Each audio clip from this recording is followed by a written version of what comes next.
Good morning, students. Let's start and continue our next second semester syllabus with lesson number 7, metals and non-metals. Before start our lesson, everybody I think have a very safe and happy Diwali. Okay. Now come to on page number 49. You have seen that scientists classified all the metals into three general types, which are metals, non-metals and metalloids. Metals, they have a salt, silver, iron and copper, aluminum, etc. They are all the metals. They have luster, they have ductility, malleability. They are in the solid state, they are in the physical state. What is luster? They have a shiny surface. Hard, they are already hard. Sodium, potassium, because we can't cut with them with our knife. Ductility, we can draw a thin wire from it. Malleability, by hammering it we can convert it into a thin sheet of paper. Conduction of heat, they are good conductors of heat and electricity. Now what density? Metals have high density. Sodium, potassium and lithium are exception for that, which is neither a good conductor of heat nor a good conductor of electricity.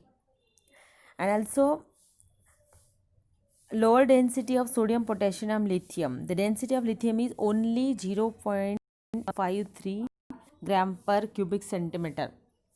Melting and boiling point, generally metals have very high, exceptional mercury, gallium, sodium and potassium. Sonority, that means they can produce sound. That's why the bell in our temple, church is made up of metals, because they have a sonority property. They can produce a sound. Now the next non-metals. Carbon, sulfur, phosphorus are a few non-metals. Generally non-metals are brittle and non-luster, that they have no luster, shine, they have no shine, brittle, they can easily break. Now the physical properties of non-metals. At the physical state, at ordinary temperature, non-metal occur as solid, liquid and gases. For example, carbon, sulfur, phosphorus, liquid, bromium and gases, hydrogen, nitrogen and oxygen. They have luster. Diamonds made up of with the carbon, that is they are the made from carbon. Diamond and iodine crystals, they have some luster, but rest of the metals have no luster. Sulfur is yellow and brown, bromine is brown. Brittleness, coal, which is non-metal, is brittle. Solid non-metals are brittle. Some non-metals are soft and diamond is very hard, exception for that. Ductility, non-metals have no ductility, no malleability. Non-metals are bad conductors of heat and electricity, exceptional graphite, which is used in your pencil lead. In your dry cells, the graphite rod is used, which is a good conductor of heat and electricity. Non-metals have low density. Sometimes the question is asked in the exam, that is distinguish between the metals and non-metals. You have to write the 4 points very easily. Melting points is low. Now always remember that gold, silver and aluminum are highly malleable metals. Now the metalloids. Some elements have possesses both the properties, metals and non-metal. They are called as the metalloids. For example are arsenic, silicon, germanium, antimony, etc. Now the chemical properties of metals. That is, when you observe the electronic configuration of these metals,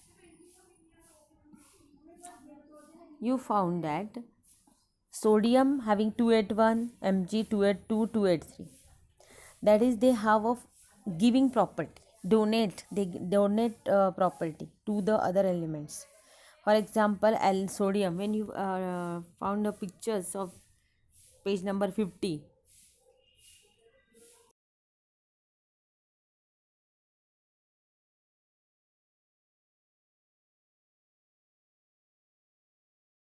formation, positive ion formation is there. Now come to a reaction with oxygen. When they react with the oxygen, they form the metal oxide. So example, when sodium react with oxygen, it's form NaO, nitrous oxide, sodium oxide. It form aluminum oxide. And when they form with the acid, they form a water. For example, metal oxides, NaO. We need for HCl. They need form NaCl plus H2O, water. Reaction with acid, when most of the reacted acid, they form again the metal salts, NaCl metal salts, and hydrogen gas is released in the water, in the air. Reaction with water, most metals do not show any observable and fast reaction with cold water, but some metals like sodium and potassium react with cold water to produce their hydroxide and hydrogen gas. Now, chemical properties of non-metals.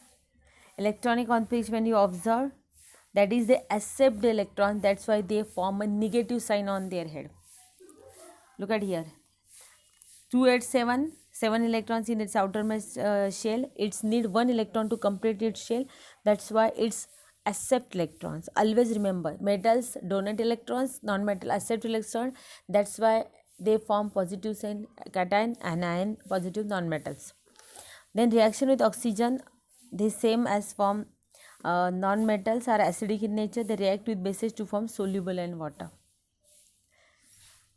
Here students, you have give some homeworks, uses of metals and non-metal, you have to write at the last of